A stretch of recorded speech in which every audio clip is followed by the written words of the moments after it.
Alright, it's time for some more magic. Let's look at our opening hand. 3 lands looks good. We got Quicken, Vapor Snake, Skullcrack, Think Twice. So there's no threats in this hand. We're on the draw, but we're going to mulligan this one. 1 land, that's a mulligan. 2 land, Kiln Fiend, Banefire, Think Twice, Gutter Snipe. So this looks pretty good. On the draw, we might be able to curve Fiend into Snipe. So let's just see what our opponent's up to. He's playing Izzet Kiln Fiend, so we've always got to be on the lookout for shock here now. And let's put a mountain into play, pass it over to him.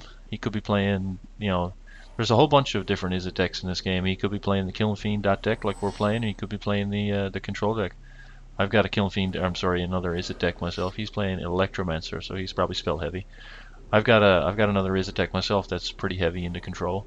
Like it's completely different than this one, so it's probably one of the only guilds in the pool that allows for such diversity between builds. You know, you can build a super fast aggro deck or a pretty hardcore permission deck.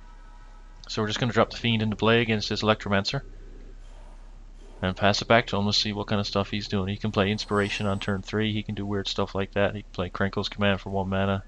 He can play a Think Twice and flash it back for just 3. He's got the mana for that.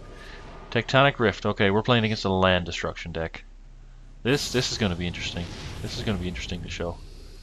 I don't care how this one turns out. This one is going up.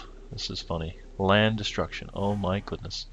Well, I'd really like to get rid of that Electromancer. So it's he went turn 2 Electromancer, turn 3 land destruction, which is pretty good. I've got to think here. I've got to think because my next land enters the battlefield tapped, and if he destroys one of my lands, I've only got 1 mana next turn, which is gonna piss me off.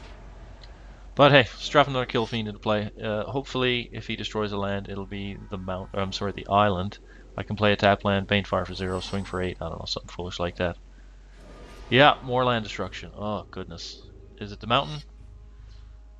It's the mountain. Okay, so we've lost 2 mountains. This is not good. But he's actually not blocking here now. So I picked up another land. So actually, we're fighting through it pretty good. What I'm going to do is this. I'm going to think twice on his turn.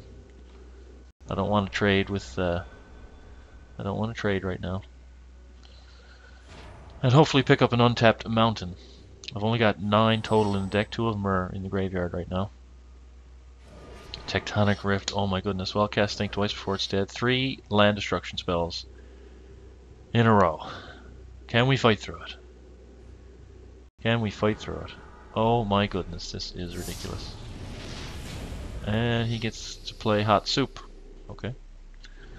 He's down to 2 cards in his hand. He hasn't done anything yet except destroy my lands. So he's not really impacting the board in any meaningful way.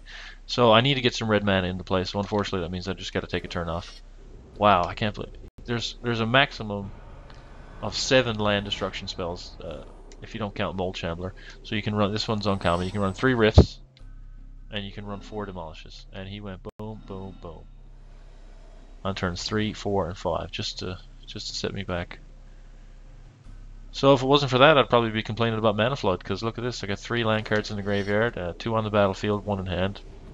That's 6 out of the top 12 cards. So that's 50% when I run a 30% ratio. So I'm actually getting kind of lucky. If you want to call it luck to flood out. Because he's killing my stuff. So I think what I'm going to do here is put the Gutter Snipe into play.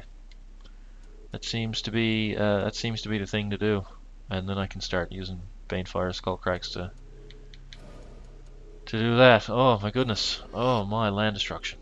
Just I don't know what's worse, land destruction or discard. Let me know in the comments what you think is the worst thing you can play against.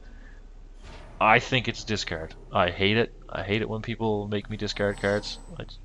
Land destruction is close for me, but to me it's discard.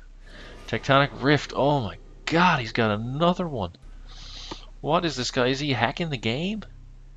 Is he hacking this game? He's going to swing with his scrolls. My lips are gone funny. He's going to swing with his Scroll Thief and draw a card. Get me down to 17. Wow, look at that. 4 land destruction spells, but it's not doing anything. I need red mana. Come on, red mana.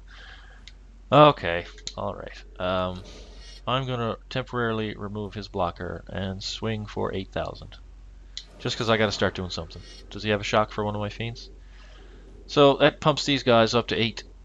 These two, 8 total. There's a trigger to take him to 17. Vapor Snag brings him to 16, and I get to swing for 10. I'm presuming that he has no shock. He would have used it by now. I don't know, I'm just guessing. Yeah, he's going to 6.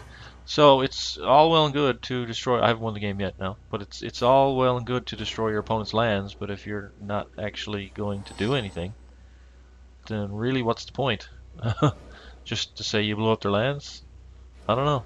Here comes the Electromancer again. But I've got Skullcrack, Banefire. I've only got 1 red mana, of course, because he's been screwing me out of it. So 3 cards in his hand. I wonder what to do here. What kind of trickery? He's only got 2 blockers. I'm just going to bring the team, because one of my creatures will go unblocked. Skullcrack plus a Guttersnipe triggers 5, so any damage that I get off the edge will win me the game. So let's just Skullcrack him. I don't think he's going to have instant speed life gain. Does he have counterspell? Does it matter? No, it doesn't matter, because I'm going to get a Guttersnipe trigger to bring him to 4, and my unblocked Kiln Fiend is going to bring him to 0, unless he has a shock for that unblocked Kiln Fiend, in which case I'm going to look like a big idiot. So trigger, go to 4, and die. Damn, yep, down to 0. Okay, so yeah, land destruction. Holy shit, he just blew up 4 of my lands. But of course he wasn't doing anything in the meantime. That was pretty insane, I gotta say, to be able to fight through that. I got lucky to draw the lands when I did. It's lucky not to get just screwed out of the game. So yeah, wow, land destruction. I see that once every 3-4 months. Probably only the 3rd time I've seen it. Anyways, that's so that wraps up the week of Izzet Burn. I hope you enjoyed the deck. I hope you enjoyed all the games. I'm sorry about the length of the videos.